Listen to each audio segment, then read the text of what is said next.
Whoa, whoa, it's Minifigure Illusion here from Brick Ship Earth.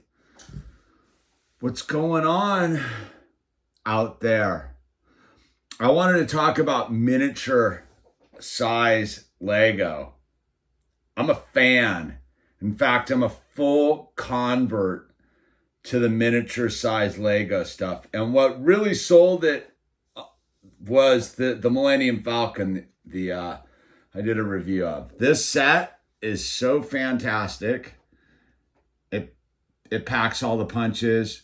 Dude, if you're playing with it, it's the right size to play with. Most Millennium Falcons are huge, dude. Yeah, you can get inside of them and they're minifigure scale, but I don't know if I'm down with minifigure scale anymore.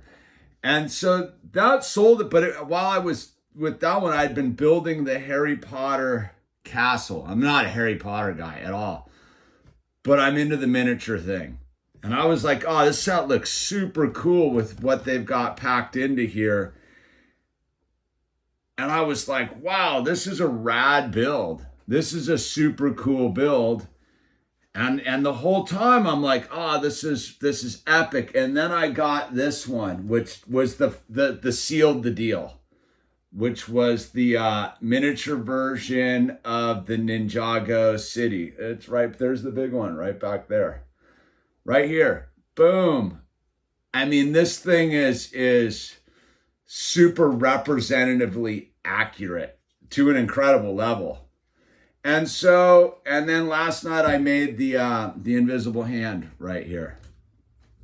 And again, I was thinking about like how good miniature is. So like what's the plus side with miniature is the building experience. I find the building experience with the miniature stuff to be much more satisfying. It's kind of like this interesting part usage thing, how they get to the end result. I find to be fascinating. Much more interesting than the big stuff.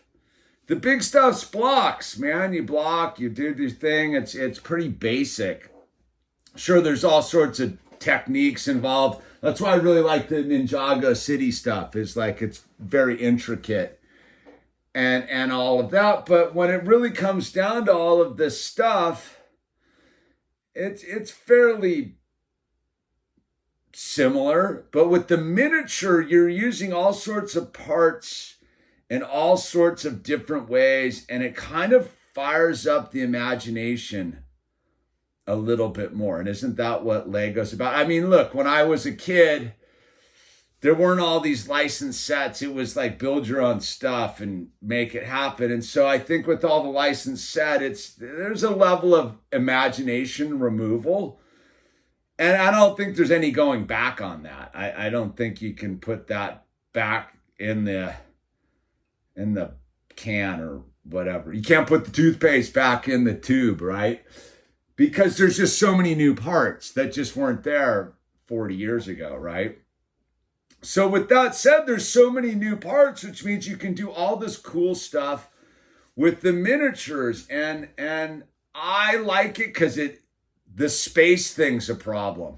If you're like I smoke the Lego bricks, man. So I dig it, and half the stuff I don't even open because like it's gonna take up a bunch of space. Like I love my Ninjago City right here. I mean, that thing takes up half this table, dude. And Owl's got his Daily Bugle and his Doctor Strange house over here. That takes up the other half of the table. So we're left with this little thing. Like I got the big castle, but I'm probably never gonna build it. It's just gonna stay in the box because it's so big. The downside, and maybe I doubt Lego's going to hear this, is if you're going to do the miniature thing, include some minifigures, man. Like that's the only downside to the whole miniature thing is the minifigures. And I don't think people care about the minifigures to play with. They just like the minifigures. I mean, I got my wall of minifigures. We just dig minifigures, right? And so like with these, they should have been, like these especially, they should have included a minifigure with them. I don't know why they didn't, because the Harry Potter one they include the architect right here. Like that dude's extra rad. I mean, and look, and he's building a miniature version of the castle again. Like, I like that whole vibe, dudes. And this thing, this was the gift with purchase. That wasn't a gift, it was cash in your points. This thing's so epic. I just, something just super cool about how they can miniaturize it and represent it accurately. Like if you know this set and you have it, this is spot on representation. And I think that's why I like it, is it fires up the imagination a little bit more, and it's interesting part usage and the whole thing. So I'm a big fan of what's going on with the miniature. Miniature, yes, all the way, dude.